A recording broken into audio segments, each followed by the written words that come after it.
So Charles Schwab telling Maria Bartiromo that he likes what President Trump is doing with tariffs. Take a listen. What Trump is doing, and I think it's the right thing to do, we've got to have some negotiating positions on these things. Otherwise, we're sort of naked. Right. So what he's doing is setting something up like the tariff on steel.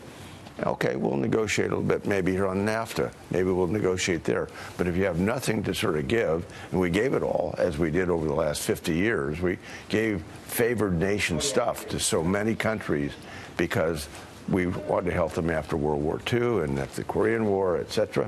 And so today, I think Trump is correct. Reaction now from former Mississippi governor and former RNC chairman Haley Barbour. Sir, thanks for joining us.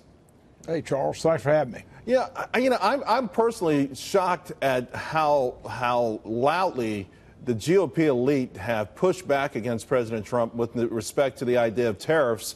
And even now, knowing that we're probably seeing a rejiggering of the administration to harden its attack of China and its unfair trade policies. We all get Smoot-Hawley, but why is there so much resistance going on here? Well, generally, since Reagan, at least, and before that, actually, but particularly since Reagan, the Republican Party's been the party of open markets. We've been the party of free trade, but fair trade.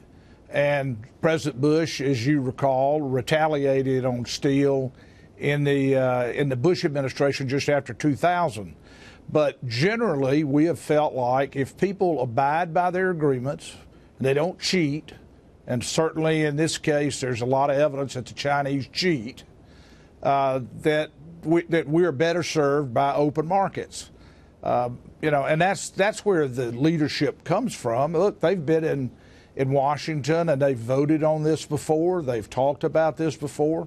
The most criticized I ever was, Charles, as chairman of the Republican National Committee, was when I said publicly that I was for NAFTA during the Clinton administration. And when I was asked about it, I said, look, I was for NAFTA when Reagan was president.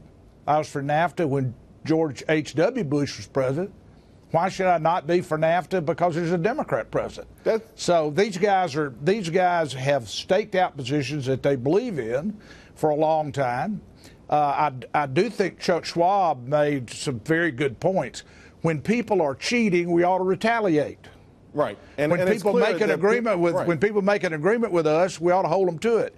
And clearly, in a period of 2 or 3 decades after World War II, we made deals that were not favorable to us because we wanted to rebuild Europe.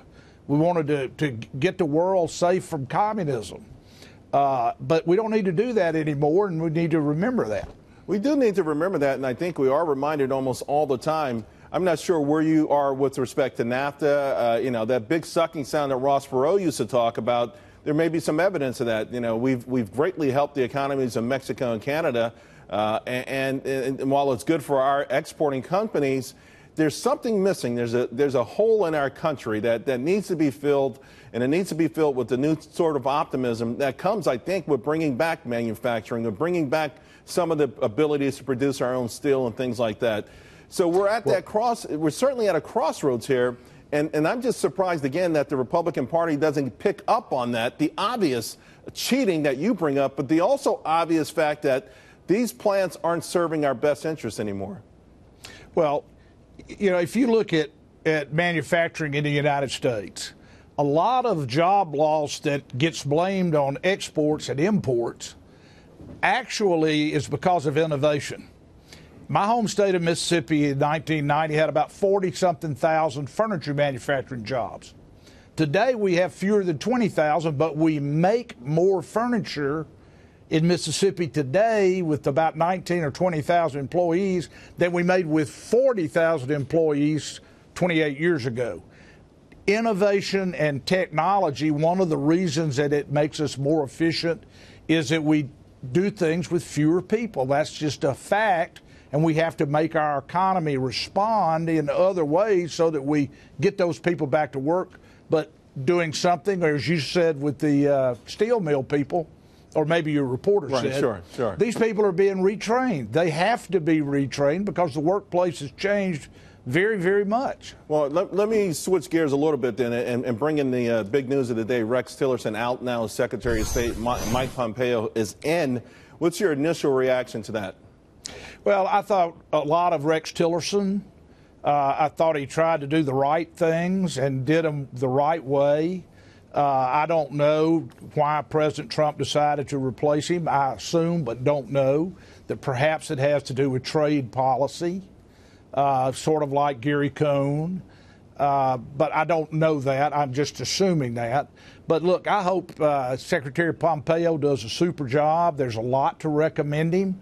But I do think I have a high opinion of Rex Tillerson from his time in business and as a leader in the United States. Yeah, I think a lot of people perhaps think that he was more of a Secretary of State that looked at our business relationships vis-a-vis the rest of the world as opposed to the American worker.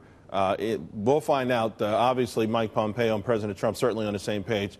Haley Barbour, thank you as usual. We always appreciate when you come on. Thank you, Charles. Thanks a lot.